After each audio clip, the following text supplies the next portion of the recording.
Welcome to the restoration modification series for a 1995 Volvo 850 T-5R. We're doing some restoration as well as performance modifications. And if you have not seen the previous episodes, please click the playlist button, start from the beginning. We hope you enjoy those episodes as well as this one. Thanks for tuning in. Have a great day. All right, folks. I don't know if this is start date 8504 or what. I guess it's 8504. Round 4 on this one. We're going to start off parking brakes. We're going to do the carpet in the rear. We're going to do the bumper to clear up the real estate up front. And then we're going to do the interior manual stuff and see where we go from there. Yesterday we pulled the brake hubs off and Sebastian zinc plated all the parts. So we're about to put these parking brakes back together and have that stuff where it won't rust again.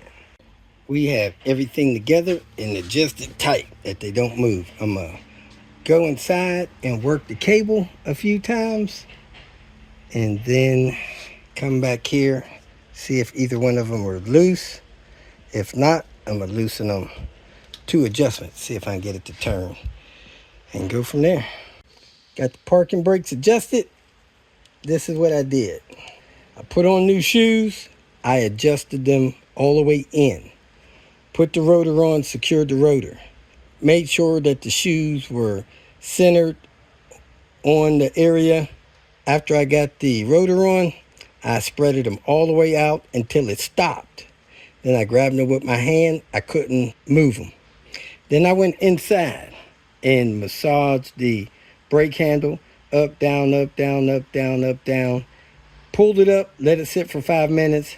Down, up, down, up, down, up, down, up. Pulled it up, let it sit 5 minutes. Down, up, down, up, down, up, down, up. Came out here, made sure it wouldn't move. Then I released them. Came out here, see if they would move. One moved, one didn't.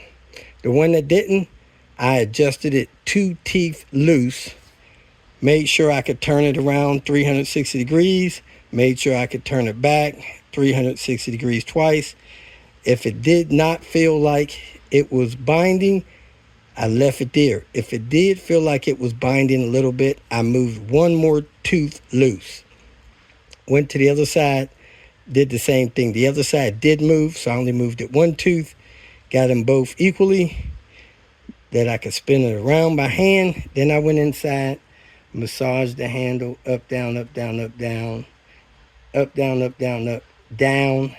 Came out here, made sure the rotors were still spinning freely. Then I went inside, pulled it up, didn't pull it real hard, just pulled it up firm. Came out here, made sure they were still locked. They both were.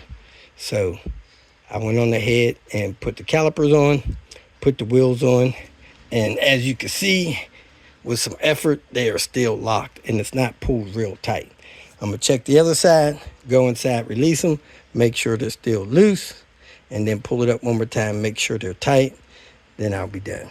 Alex had the right tool to get this turbo apart, man. See some strong clip rings.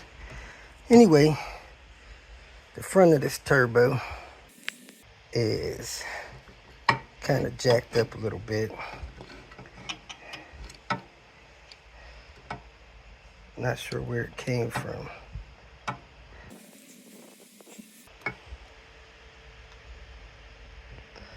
And as you can see, the CHRA split the whole way around it.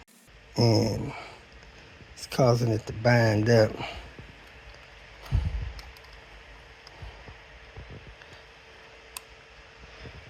It's a mess. It's a mess. I'm inside getting it done. Got the amp out of the way. Looked like that heater core just starting to leak. Can't tell how old it is. I'll see if I can see the tag on the other side. Low mileage car, it may be original.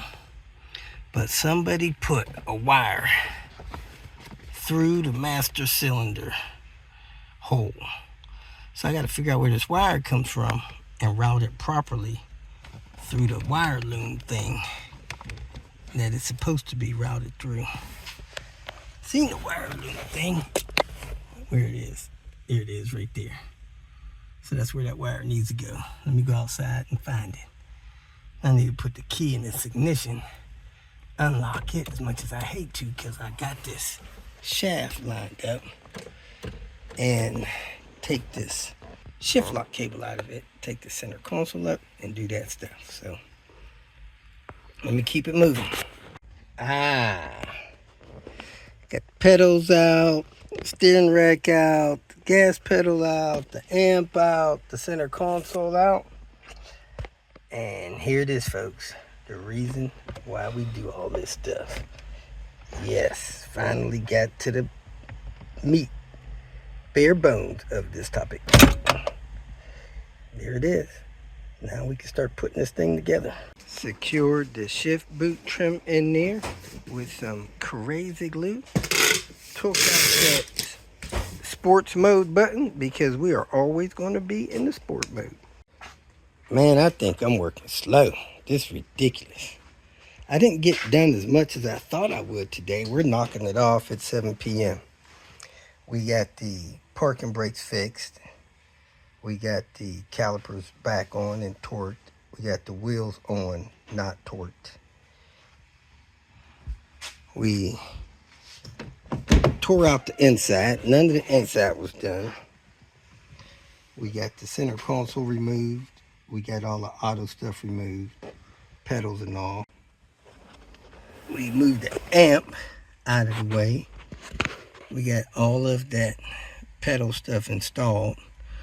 We installed the shift cables, the manual shift knob boot.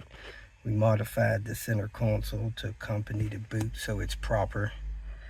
And we got the amp back in, getting ready to hook up the throttle pedal. Looks like we need the clutch pedal rubber. That thing is wore out. I didn't realize that. So we're 80% done on the inside. A little bit more to do. I got the steering column back hooked up and the yoke neck back in. I believe I got it in the right position. I marked it before I pulled it out with that little black mark there. We got the master cylinder installed and the cables are through. And we fixed up the bracket for the slave cylinder. Got that ready to go in. So we're trucking along. Hopefully tomorrow we'll make way with some good stuff here. That was it for day 5 of that resto-mod. Turned out that Tony had bought some coils that were not functioning properly. So he's got to get some good coils in there. Take care of his misfires.